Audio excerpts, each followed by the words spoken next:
seconds. Thank you. Thank you. This is line level. Where? Yeah, I did. I checked that out. Okay, now I see something.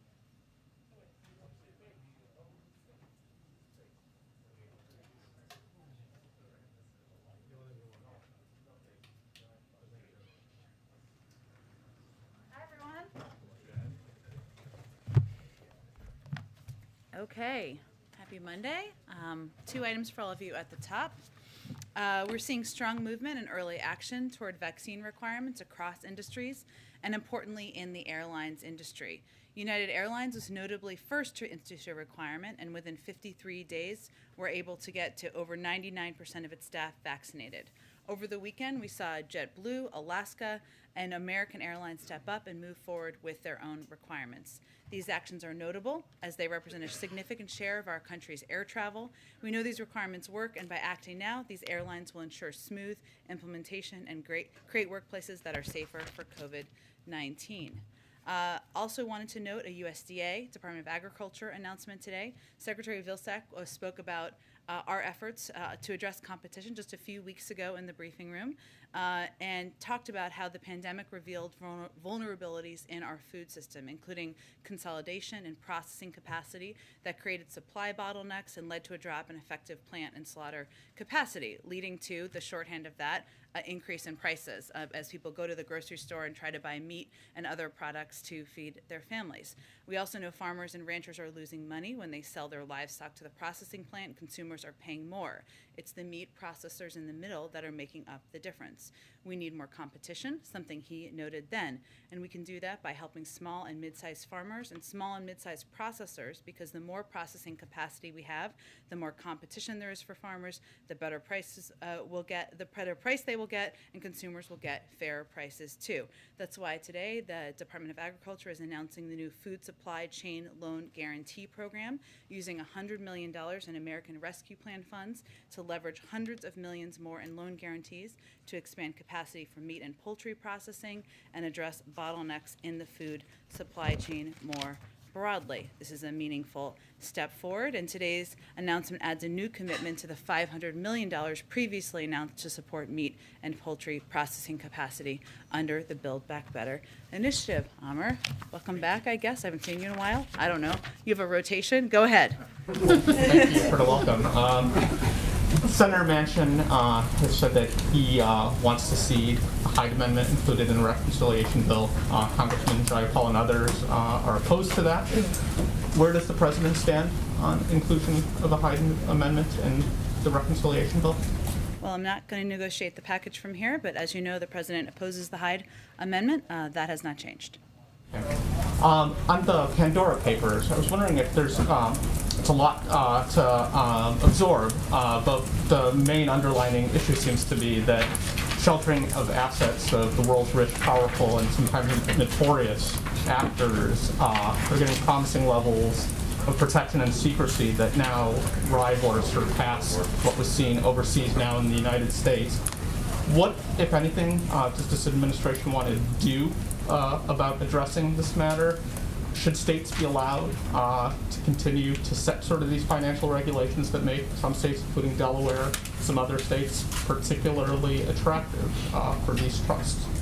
Well, broadly speaking, the president is committed to bringing additional transparency to the United States, the U.S. and international financial systems, and you can see that in policies he's proposed and supported over the course of his presidency and even prior to that. In June, he issued a memorandum establishing fighting corruption as a core national security interest, and through work responsive to this memorandum, the government, we have elevated efforts to curb illicit and opaque financial transactions at home and abroad, including by reducing offshore financial secrecy, robustly implementing federal law requiring U.S. companies to report their beneficial owner to the Department of Treasury, and as necessary, identifying the need for new reforms. He's also pledged to work with partners and allies to address issues such as the abuse of shell companies and money laundering through real estate transactions, something that we've certainly seen and was a part of this reporting. And I'd also note that last year, Congress came together in a bipartisan fashion to direct the Treasury Department to develop a beneficial social ownership database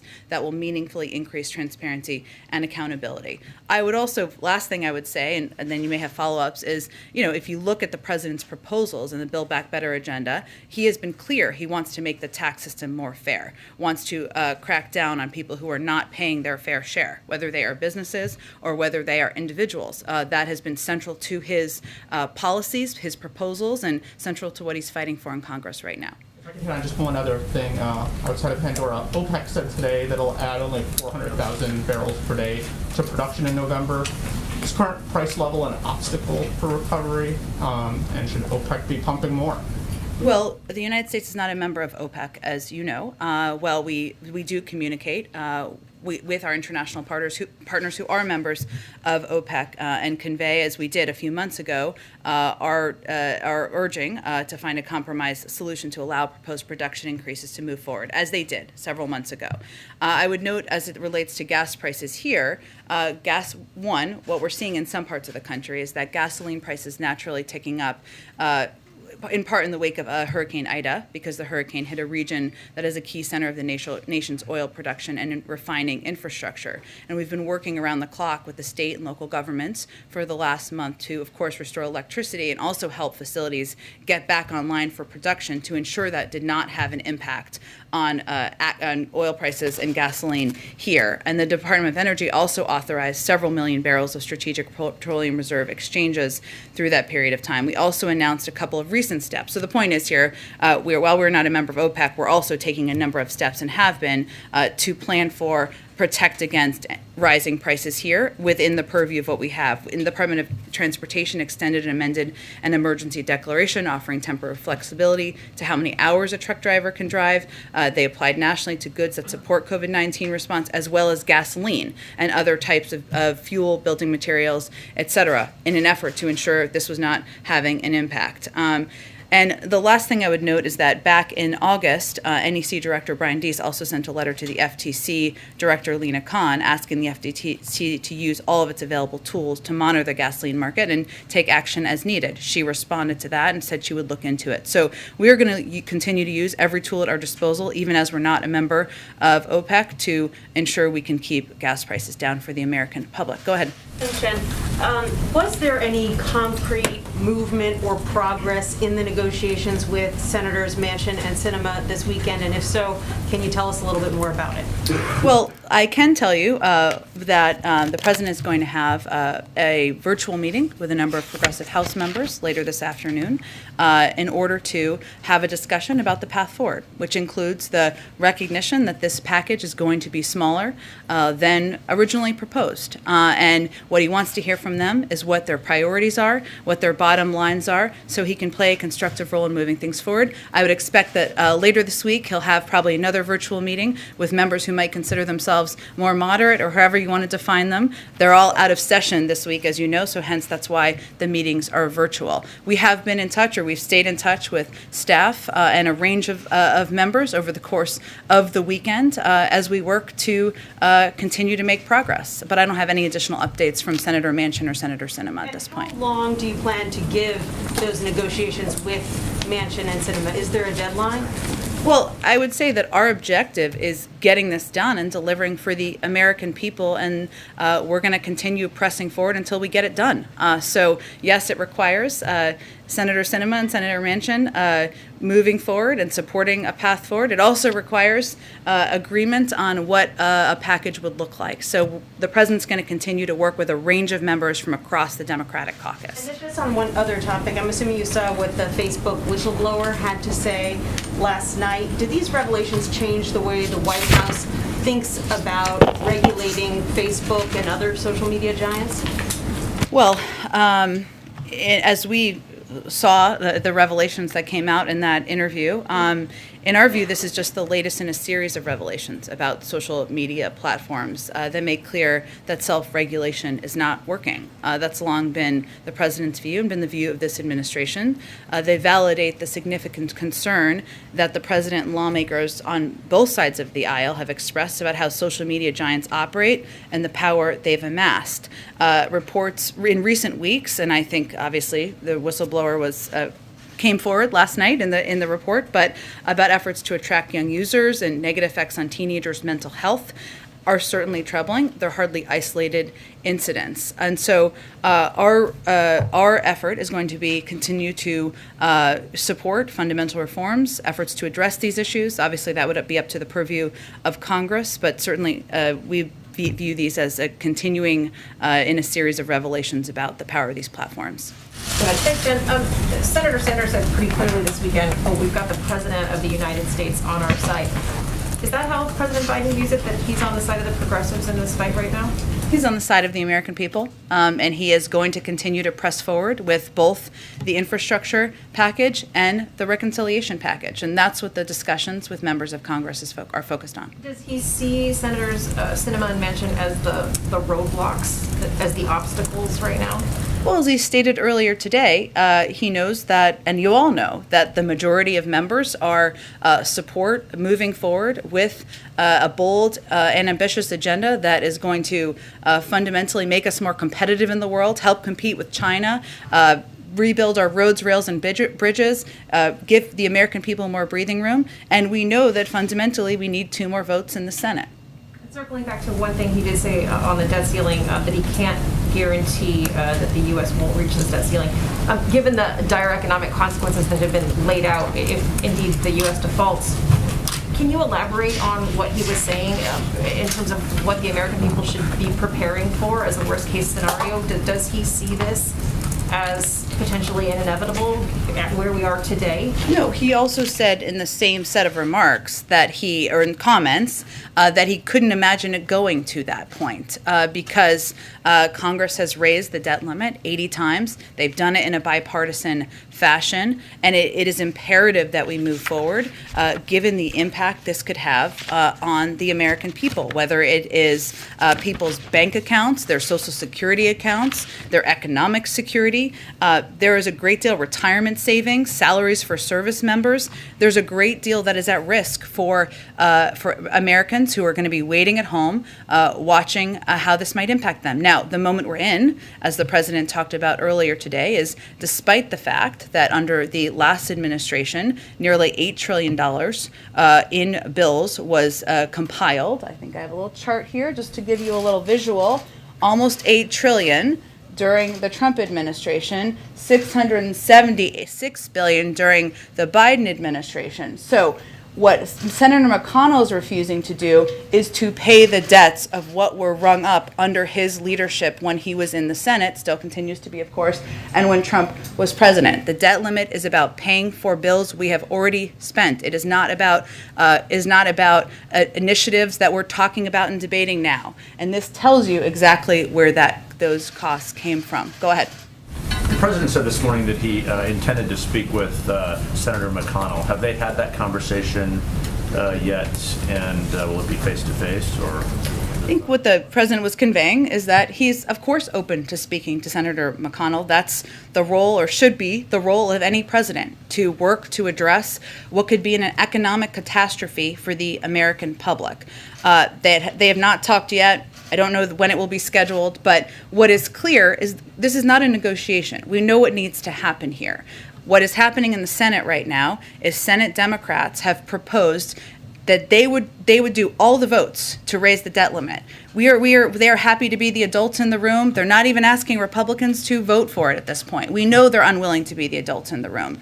They are blocking the effort by Democrats to raise the debt limit themselves. So it's pretty clear what needs to happen. That is the fastest, the simplest, the cleanest, the least risky way to get this done. And certainly that's what the president would convey if and when they speak. Obviously, the president has known Senator McConnell for a long time. He said they've been down this road before, I think, this morning. He also knows that he's not someone who generally changes his mind or bows to pressure like this. So if Republicans do not give on this, what is the president's recommendation to Senator Schumer as the clock is quickly ticking toward that deadline? Well, when we keep ticking, we'll keep having a discussion about that. Obviously, the Democrats have expressed a willingness, an openness, and a desire to get this done. Unlike the Republicans in the Senate, despite the fact that $2 trillion of that $8 trillion was for tax cuts for the wealthiest, which were unpaid for. And the rest of it, they supported, most of them supported across the board. The president, as you heard him say, he wasn't ruling out options this morning as it relates to legislative paths forward. But what is very clear here is that the cleanest, easiest, fastest way to get this done is by the Republicans allowing Democrats to move forward with a vote. They can do that tomorrow, and we can reduce the uncertainty for the American people. So he's not ruling out reconciliation, just to be clear. He was not ruling out, but let's be clear about what that process. That is a long procedural process, And the clock is potentially. ticking, that's why I was asking. Well, right, but this is an important point because it's a long procedural process. It allows for the Republicans to do unlimited amendments that could be about any topic that may or may not have anything to do with the debt ceiling. Why are we going to play around with the security and the economic security of the American people and the security and the full faith and credit of the United States? That's the president's point he was making this morning. Go ahead. Thank you, Jen. First, does the president agree with Dr. Fauci that it's too soon to tell if people are going to be able to gather for Christmas? Well, the president relies on CDC guidelines, and they have not changed their guidelines about who can gather together, those who are vaccinated, but we leave it to them if they need to change their guidelines based on where the pandemic sits. Thank you. Following up on something that you just said, you said that the president's going to have a virtual meeting with House progressives to talk about how this Build Back Better package is now going to be smaller than $3.5 trillion. But you have been saying that it costs zero. So are you now admitting that the plan does not cost zero, or is it less than zero? Well, let's not dumb this down for the American public here. What we're talking about is how much the top line investments are, which are all paid for, so therefore it costs zero. No matter what the cost or size of the top line investments are, we have ways to pay for it. So the point is, that's important to the American public, all of your viewers too, is that this is not going to cost the American public $1. We're going to pay for this by asking corporations, the highest income, so people under $400,000, I should say, corporations' highest income, to cover the cost of these necessary investments. So just to not dumb it down then, does the plan cost nothing or is the plan free? The plan costs nothing for the American people who make less than $400,000. If you think that that companies that paid zero in taxes last year, 50 of the top companies should continue to pay zero in taxes, we're happy to have that debate. And then just one more, Jen, thank you. A group of activists followed Senator Kirsten Sinema into a ladies' room screaming about the Build Back Better plan yesterday. The president said today, I don't think they're appropriate tactics, but it happens to everybody and it's part of the process. He is an expert on the process. Has he ever been chased into a restroom by activists? Let me be clear here, because I think the context of what happened here is very important. And Senator Sinema put out a statement this morning. So as she said, and I would reiterate from here, the protection of the freedom to protest, to speak out, and to criticize is fundamental to our democracy. The president believes that. Maybe he shorthanded it, but he wanted to make that clear this morning. What happened this weekend was that her classroom, her students, and the safe and intellectually stimulating environment she's worked to create during the years of teaching at ASU was breached. That's inappropriate and unacceptable. And I think the context of what happened here is important, despite the fact that, of course, the president stands for the fundamental right of people to protest, to object, to criticize, as they often do outside of the gates of the White House. So does the White House condemn these protesters who chased her into the restroom? I just said it was inappropriate and unacceptable. I think that pretty much. Them not to do that again. I think that's pretty clear that they shouldn't breach the classroom and make the students feel like their privacy, their intellectually stimulating classroom, and their time as students in college is being broached upon. Jen, Go ahead. I have a follow-up to Peter's question. Sure. Have a follow-up, again sent Jen? airplanes. I'll come to you next, Emerald. Thank you. China again sent warplanes flying over Taiwan. What is the White House's interpretation of what China is doing, and what can be done to kind of ratchet down those tensions?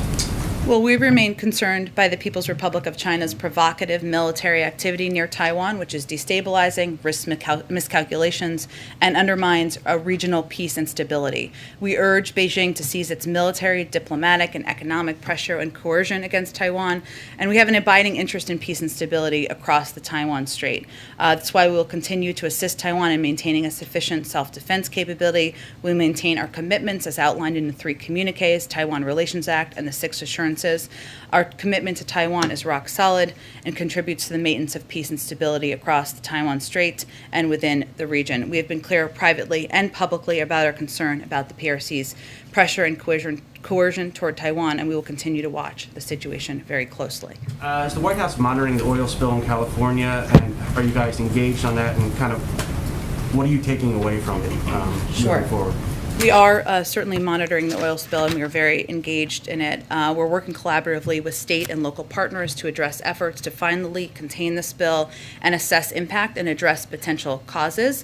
The response is currently a 24/7 operation, and response efforts are scheduled to continue until federal and state officials determine that the response to the crude oil spill is complete. All available actions are being taken to ensure the safety of the public and response personnel, to control the source and recover spilled materials, to maximize the protection of environmentally sensitive areas, and minimize impact to maritime commerce. So early on Sunday, a unified command was established between Amplify Energy, the operator, the Coast Guard, California Department of Fish and Wildlife, as well as the cities of Long Beach, Newport Beach, Huntington Beach, and the Orange County Sheriff's Department.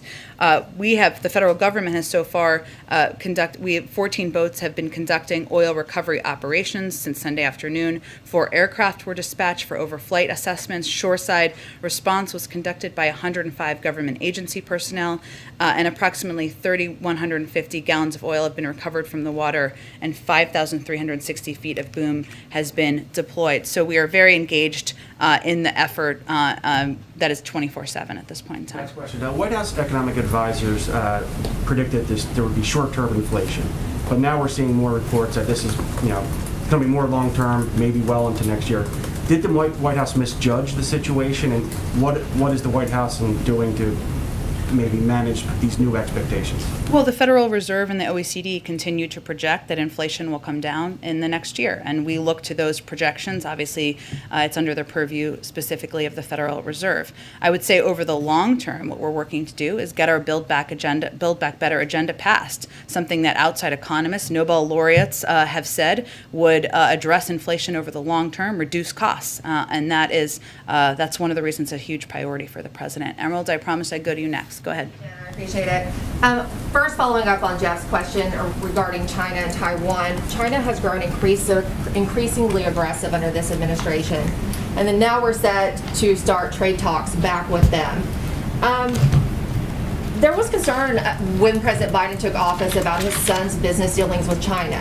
He was supposed to divest himself of his stake in a Chinese private equity firm in December with ties to the Chinese central bank.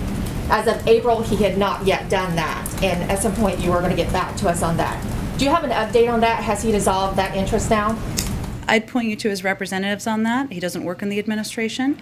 I would say, though, Emerald, that, and I think you're referring today to the announcement, this speech by Ambassador Tai about Phase 1. And what I think it's important to note here is that this approach definitely differs from the approach of the prior administration, in our view. Their approach hurt select sectors of the American economy and wasn't targeted to address strategic problems we have. These initial steps will help, are going to realign our trade policies towards, from the PRC toward our priorities. And that's the objective of this president. It's just the first stage in this process. Obviously, the ambassador gave an extensive speech today. As we enter into this, though, the president has said during the campaign that none of his family will have any business relationship with anyone that relates to a foreign corporation or a foreign country.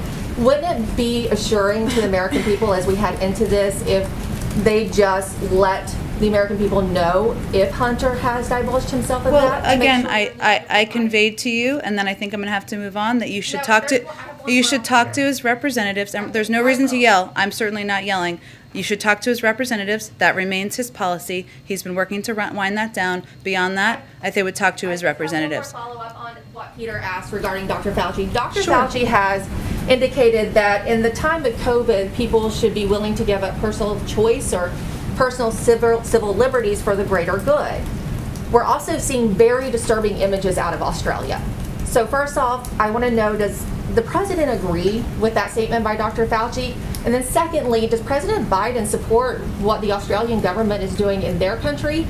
And would he consider similar measures in the United States if case count goes up, continues to go up over the winter? The president has been pursuing our own policies here in the United States, which has led to nearly 80% of the American public getting at least one shot.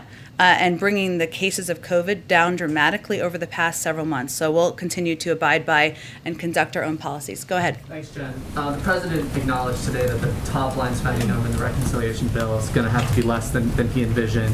Has he started thinking, considering what for him would be a priority to keep in the bill versus not? And is he talking about that or sharing that view in these conversations that you're talking about with moderates and liberal lawmakers on the Hill? Is he sharing what he thinks ought to stay versus what can maybe go? It's a conversation, but the president's red lines continue to be that he will not raise taxes for anyone making less than $400,000 a year, and that he wants to give the middle class in this country some breathing room. But what he wants to do is have a conversation, hear from everybody on what their top lines are and what their priorities are. These were his initial proposals, right? So really this is a conversation to move the ball forward. And that's part of the conversation I'll have with progressive members and other members later this week. And can you talk a little bit about tomorrow's trip to Michigan, why he decided to do that, Sure. what he hopes to accomplish there? Sure. So tomorrow he will be traveling to Michigan. As you all know, it's a state that would benefit greatly from both the bipartisan infrastructure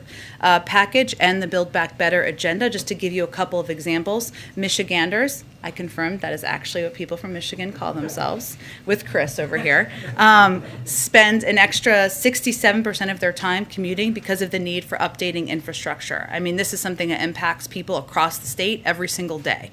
Almost 10% of people in Michigan don't have broadband access. That is really something that will help level the playing field for people, whether they're in urban or rural communities. 44% of people in Michigan live in childcare deserts. These are all issues that are addressed by both of these packages. There's more details, and we're happy to provide more to you as we lead into tomorrow. But this is a state that could benefit greatly from the president's bold and ambitious agenda. He wants to go out there and talk about the components and the pieces of these bills that will make people's lives better, even as we're having very important conversations about the legislative logistics here. Go ahead.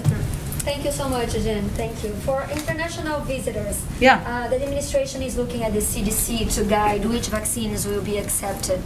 Right now, the CDC says considers fully vaccinated those who got Pfizer, Moderna, and Johnson & Johnson, of course, but it also says the guidance can be applied to vaccines that have been listed by the World Health Organization.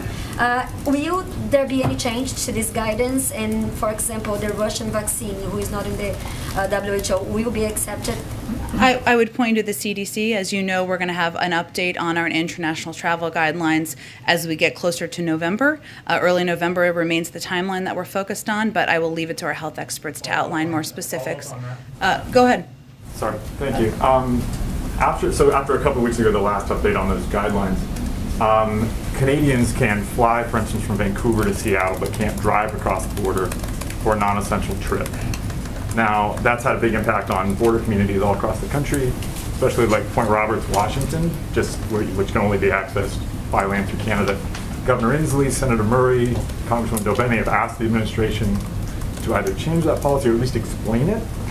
And haven't heard anything. Can you tell us anything about the reason for that difference?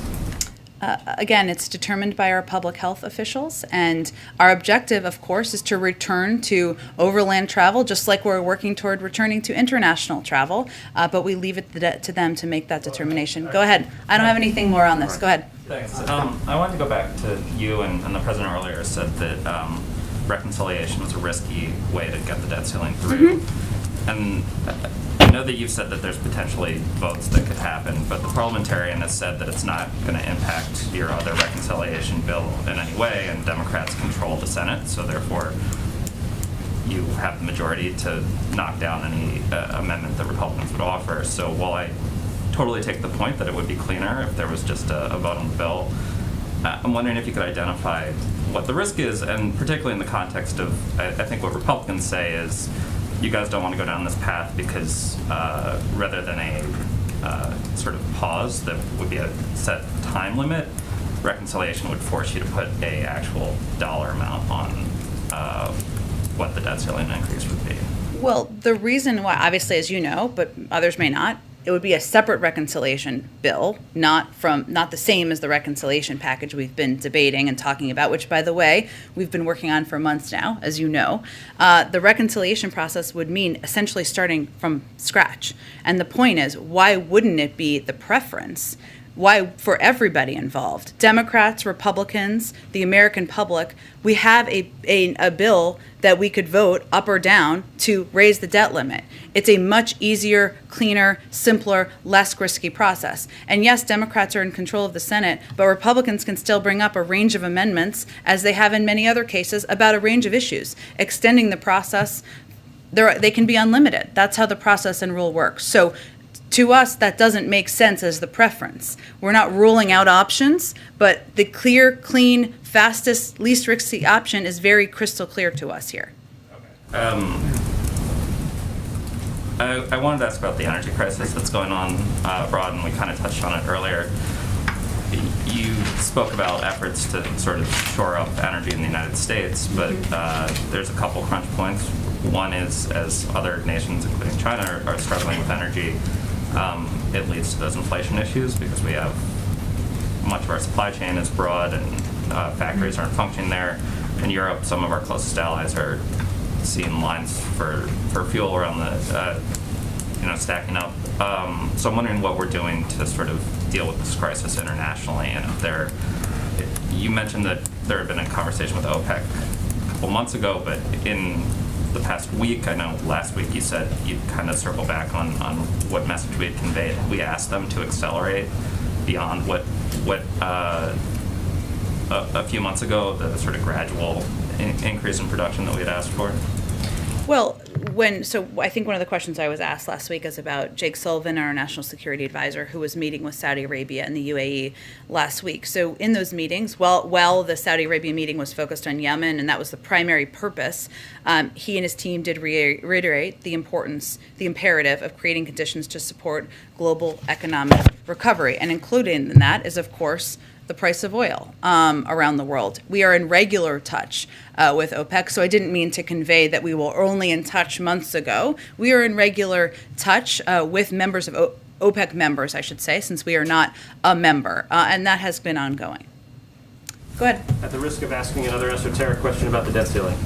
It's okay. You have said in this room that you believe that the White House believes that Congress enacting a law is the only way to raise or lift the debt ceiling, but maybe you can put a bit more meat on the bones as to why the White House has determined that, for example, ideas like minting $1 trillion coin or invoking the 14th Amendment would not solve the problem.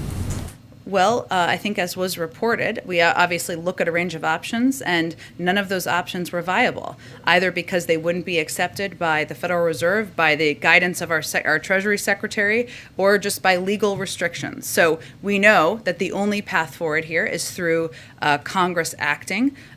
There is a simple process that could be done in the next few days before we hit Friday to reduce uncertainty, to make sure the American people don't have to worry about their bank accounts, their retirement savings, and all Republicans need to do is get out of the way, let Democrats be the adults in the room, and take a vote. Another question. Last night on 60 Minutes, there was an exploration into this Kafka-esque situation that members of the military have been in. After 10 years of paying their student loans under the Public Service Loan Forgiveness Program, 9 out of 10 of them have had their forgiveness rejected when they've applied. An advocate who was in the piece said that the president has the power under a 2003 law to solve this problem for those members of the military. Will he use that law, and is there anything else his administration can do to help these people? So what you're referring to, just for others, is the Public Service Loan Forgiveness Program, which is an important but largely unmet, hence the reporting last night, promise to professionals who serve their communities and do hard work that is essential to our country's success. And fixing this program has been a priority for this administration from the first day. That's why in the coming weeks, the Department of Education plans to announce a major overhaul of the program that through a series of executive actions will restore the promise of the program to teachers, service members, nurses, firefighters, and others serving their communities and our country. country. It will include an opportunity for public service and many not-for-profit professionals to get any prior payments made on the federal loans for their studies counted toward PSLF, regardless of the loan program on which the payments were made. So there's going to be upcoming rulemaking. The Department of Education will have more, but this is something we want to reform and address and make better for the people who should benefit from it. Go ahead. Thank you. With the president saying that he cannot guarantee that the debt ceiling will not be breached, is the White House taking preparations in the event of that happening? You've outlined that it would be catastrophic. So is the White House making plans and preparations for the worst? He also said right after he made that statement, the next sentence was, "I can't imagine that would happen," which I think is important context for people to understand. It requires Congress acting. That is the one path forward. That is why we are talking about it, why he gave remarks today, why we are continuing to press forward to get this done. Yes, but so is the White House or the administration preparing for the worst in case that does not happen? There isn't another option. It has to pass legislatively. That's what has to happen. Okay, and also, can you comment at all on there's an outage of Facebook and Instagram today and other apps? Is the White House aware, looking into that? What may be going on? We are aware, we're monitoring, but I don't have any other updates. I'd really point you to the companies for that. Go ahead. Thanks, Jen. Did the president ever consider asking Democrats to use reconciliation earlier this year to lift the debt limit and avoid potentially cratering markets and affecting the American people? If this is such an economic risk, why give McConnell any say at all? Why let McConnell off the hook or Republicans off the hook? I mean, this is their debt that they chalked up themselves. This is a period of time where we could easily solve this in the next 2 days.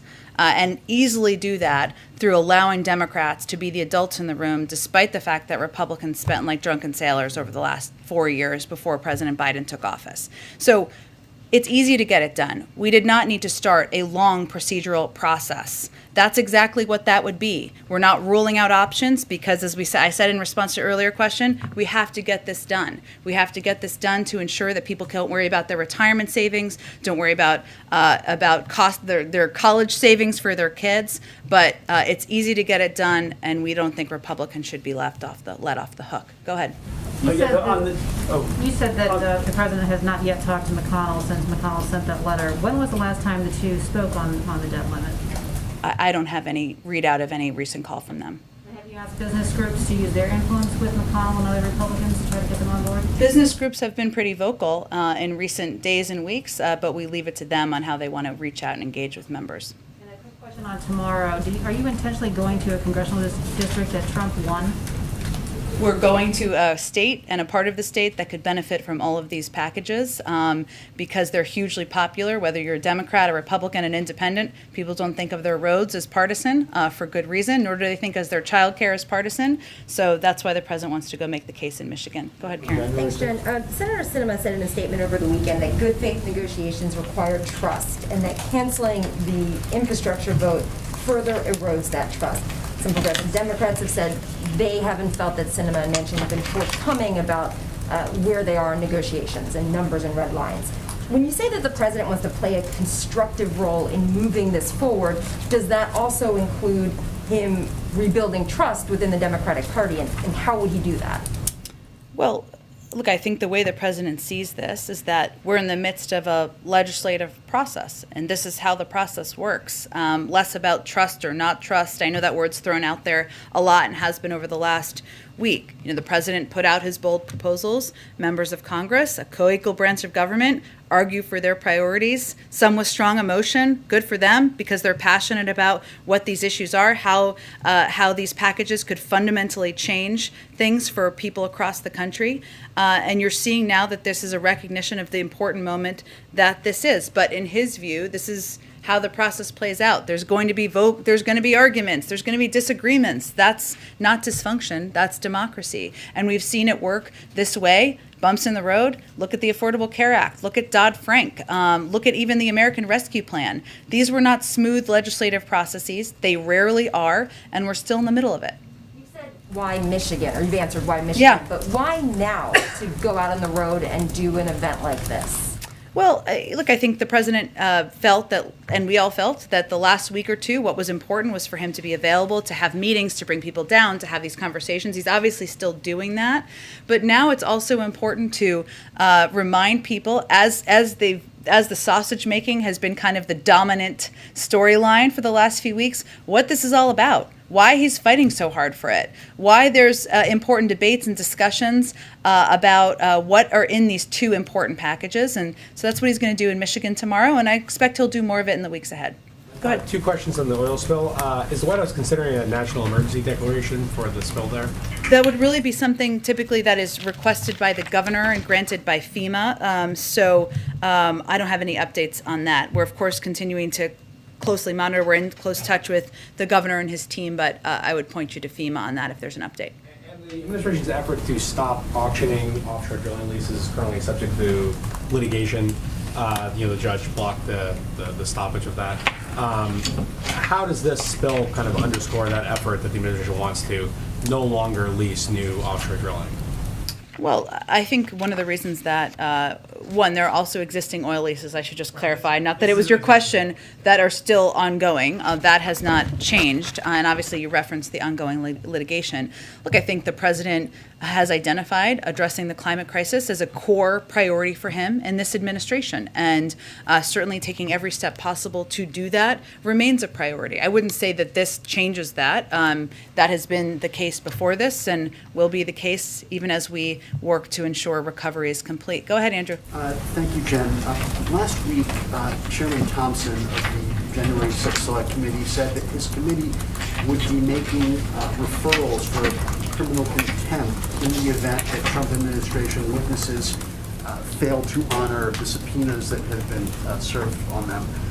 In past administrations, those sorts of referrals have not been acted on by the Justice Department. And I know the president has said that the DOJ will act independently of the White House, but broadly speaking, will the Biden administration break with recent precedent and actually follow the law in this case? Well, these witnesses have not failed to appear at this point in time, so we're not quite there in the process. And obviously, we would point to the Department of Justice. I think there have been cases, I know this wasn't your question, but since you asked about January 6th, broadly, where we have did not exert executive privilege, for example, in the matter of certain former DOJ officials who had been called to testify before Congress. I cite that both to illustrate how we have approached this issue so far and the broader spirit in which we'll continue. But obviously, issues that are of the purview of the Department of Justice will remain there, and we're not quite at the point where anyone's failed to appear. Phrase that slightly then. Past administrations have not followed the law and acted on these sorts of referrals. Whether or not one will happen in the future. But I understand your question. Of course we're going to follow the law, but I'm not going to get into hypotheticals that aren't right now relevant to this current state of play. I would also point you to the Department of Justice, as you noted in the beginning, but I also wanted to note where we have broken with some recent past precedent and how we've approached, just to give you an example. Go ahead, Eugene. Thanks, Jen. Any update on the Department of Education's look at whether or not the president could write off student loans? Ron Klain told us that they were looking at that and that it would take a few weeks, or that he was hoping that it would take a few weeks. Just wondering if there's a holdup and what the holdup is. I don't have any other update. I would say that obviously lowering the cost of college or relieving student debt is a priority to this president and this vice president. If Congress wants to send us a bill that would relieve $10,000 in student debt, the president would be happy to sign that. Obviously, there hasn't been action on that to date. And I would also note that part of his proposals has been lowering the cost of college, giving more people access to college who wouldn't have otherwise had it, which shows his commitment to the issue. And Harry Cole, a senior advisor and the only political appointee on the State Department's legal team, resigned and wrote a memo. And I want to get this right, so read from what he said. I believe this administration's current implementation of the Title 42 authority continues to violate our legal obligation not to expel or return individuals who fear persecution, death, or torture, especially migrants fleeing from Haiti. He also said lawful, more humane alternatives plainly exist. So I want to get your reaction to that memo, and also why is the only political appointee at the State Department's legal team wrong? Well, I haven't seen his memo at this point. I'm not sure when it came out. That's fine, please do. I would say that we don't see Title 42 as an immigration policy. It is a public health authority because we're still in the middle of a pandemic, and it is determined by the CDC. It is also true that there are several exceptions for Title 42, including those who are fleeing persecution, who express a concern of fear. It goes through a process. Those who have health issues, those are individuals who go through our immigration proceedings and process. So it remains in place because we're in the middle of a pandemic, but I think the shorthanding of that isn't an accurate depiction of what our policy actually is, even as it relates to exemptions. Jen, Go ahead. Jen, a question on climate change. Sure. So during his West Coast trip, the president called for bold action on climate change in response to wildfires and other extreme weather events. But the climate provisions are also a major sticking point in the reconciliation process between Senator Manchin and the progressive faction. What is the president telling fellow Democrats about climate policy during those talks? And is this an area where he's willing to make concessions? It remains a priority to him, otherwise he wouldn't have proposed it, and there's also very broad support within Congress for climate provisions that are in both the reconciliation package as well as the infrastructure package that includes historic investments in electric vehicles, electric vehicle charging stations, the replacing of lead pipes to make sure kids have access to clean drinking water. And as you know, in the reconciliation package, it helps create a climate core, helps make sure there's a standard, has key pieces that will be pivotal investments to addressing the climate crisis. I'm not going to negotiate from here, but obviously the president would not have proposed them if he did not think they were a priority to him. Go ahead in the middle. Thank you, Jen. I have a question on Ethiopia, since the president mentioned Ethiopia once again in his remark. But I want to ask something about Senator Joe Manchin. Do you know if he wants to be president? Does he really like to be president? Does he want to play the role of president? Does he like the president? Doesn't he like the president? I guess I don't really expect you to answer because I know it's difficult to go from winning a Senate seat in West Virginia to maybe beating Donald Trump by 7 million votes. But what does it say about democracy that you can win in an election by 7 million votes and one person can actually doom your entire agenda? We don't see it that way. We're in the middle of a process. This is democracy. It's not dysfunction. So we're going to keep at it. Go ahead. Thank you. If I could go back to that question on inflation, you said the spending package will help inflation over the long term. The New York Federal Reserve president says he sees elevated inflation for at least another year. So what is the timeline you're looking at for the long term, especially since this reconciliation package could go into effect over the course of 10 years? You know, how long should Americans be expected to wait for those prices to come down? Well, the Federal Reserve and the OECD and others have also said inflation is expected to come down. They continue to say it's transitory. I would say that it is a 10-year package, but what's important about the package is that several economists, Nobel laureates and others, have conveyed it would help address inflation over the long term, which is something that I think is in the interest of the American people, the public, and future governments, of course. Go ahead. In the last 24 hours, North Korea's press agency says they've reopened the hotline with South Korea. Just wondering if the administration has been in touch with Seoul in that time and what concerns you may have about the, I guess, supposed, I don't know if it's a real hypersonic missile, but the alleged hypersonic missile. Well, we support, first to your first part of your question, I think, we of course support and continue to support inter-Korean dialogue and engagement and cooperation, and we'll continue to work with our ROK partners to that end. As it relates to our engagement, you know, we of course, well, let me, on the missile launches, let me add that so I don't miss that. We of course condemn any illicit missile launches which are destabilizing to the region and to the international community. We're consulting closely with our allies, both in capitals and in New York at the UN, as we assess the recent events and as we determine next steps. As it relates to our own engagement, which I think you were also asking about with North Korea, you know, our goal, of course, remains complete denuclearization of the Korean Peninsula. We remain prepared to meet with DPRK without preconditions.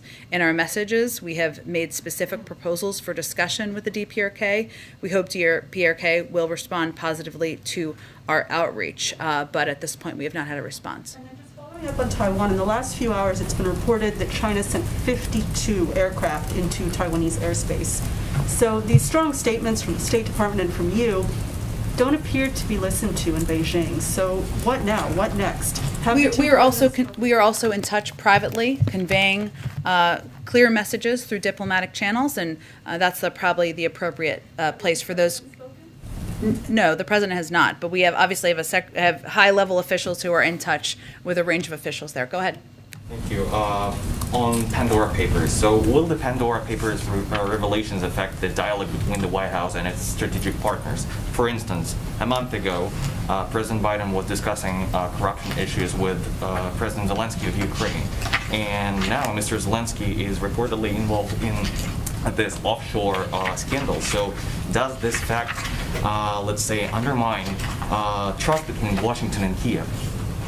I would say that, as I stated a little bit earlier, but let me reiterate, I mean, the president's commitment is to bringing in additional transparency to both the U.S. and international financial systems. It's something that he has pressed for in his domestic agenda, but also something that in international forums he has focused on, elevating as important to level the playing field, reduce corruption, ensure that we are doing that as a coordinated international body. So I wouldn't say it changes. Maybe it makes it even more important to be on the international agenda. Go ahead in the middle. Okay, last one. Go ahead in the middle. Thanks, Jen. Given in relation to Taiwan, I'm wondering, can you say which U.S. officials have been raising concerns with China privately about China's military activity near Taiwan? I would point you to the State Department and Department of Defense, who can give you any more detail there is to offer. And then also, is there an update on a potential meeting between President Biden and President Xi, given this? No, I would say that I just heard my voice, which was a little bit of an out-of-body experience. I would say part of, and obviously there was a significant speech that Ambassador Tai gave today, and part of our objective and our engagement as it relates to our China strategy is to maintain high-level dialogue. So I don't have anything to preview for you at this point in terms of a meeting or next conversation, but certainly maintaining high-level dialogue at that level is a priority to this administration. Thank you. We'll do this again tomorrow. Thank you, Jen.